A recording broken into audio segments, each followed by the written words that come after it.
Assalamualaikum warahmatullahi wabarakatuh. Perkenalkan, nama saya Munawwarah Nasution, NPM 20030909096. Saya dari kelas KS 8B pagi dengan mata kuliah perubahan sosial dan dampak pembangunan. Di sini saya akan menjelaskan tentang materi-materi yang disampaikan. Teori modernisasi. Teori modernisasi muncul pada pertengahan abad ke-20 sebagai respon terhadap tantangan yang dihadapi oleh negara-negara berkembang pasca Perang Dunia Kedua. Teori modernisasi menjadi panduan utama bagi negara-negara ini dalam proses pembangunan mereka. Tokoh-tokoh utama dalam teori modernisasi antara lain Walter Rostow, Volker Persson, dan Seymour Martin Lipset.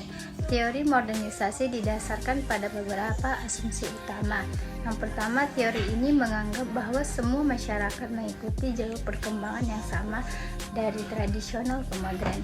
Dan yang kedua, teori ini percaya bahwa modernisasi akan membawa kemajuan dan peningkatan kesejahteraan bagi semua orang. Ketiga, teori ini menekankan pentingnya perubahan struktural dan institusional dalam proses modernisasi. Teori modernisasi adalah suatu teori yang menjelaskan tentang proses transformasi dari masyarakat tradisional menuju masyarakat modern. Teori ini menekankan pentingnya perubahan sosial dan ekonomi sebagai kunci utama dalam mencapai pembangunan dan kemajuan sebuah negara. Dan yang kedua ada teori ketergantungan.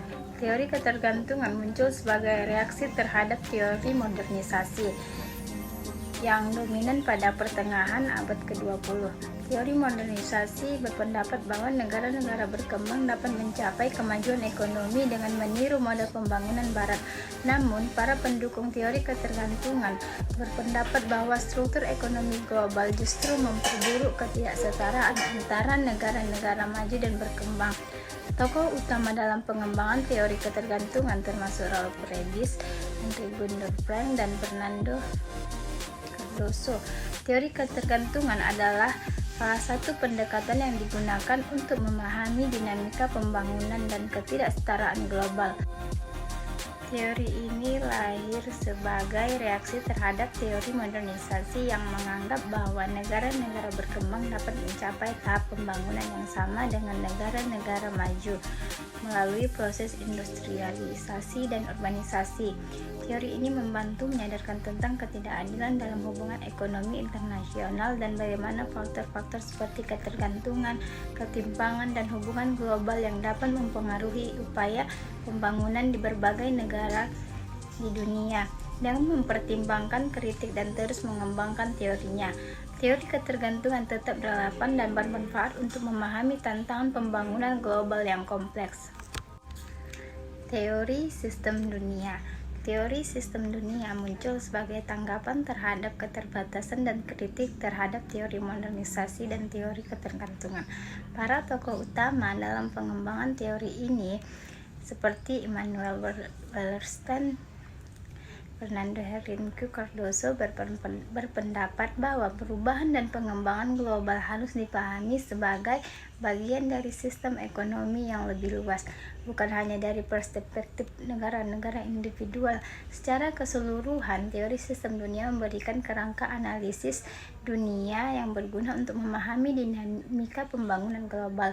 Teori ini menekankan pentingnya melihat dunia sebagai sebuah sistem ekonomi yang saling berhubung dan terbagi menjadi tiga bagian utama. Pusat, semi-periferi, dan periferi. Dengan demikian, teori ini dapat membantu pembaca memahami bagaimana struktur ekonomi global mempengaruhi dinamika pembangunan di berbagai negara. Dengan demikian, teori sistem dunia memberikan wawasan yang berharga bagi para pemangku kebijakan, peneliti, dan praktisi pembangunan dalam memahami kompleksitas hubungan ekonomi internasional dan tantangan pembangunan global. Sekian hasil video dari saya, lebih dan kurangnya saya mohon maaf. Assalamualaikum warahmatullahi wabarakatuh.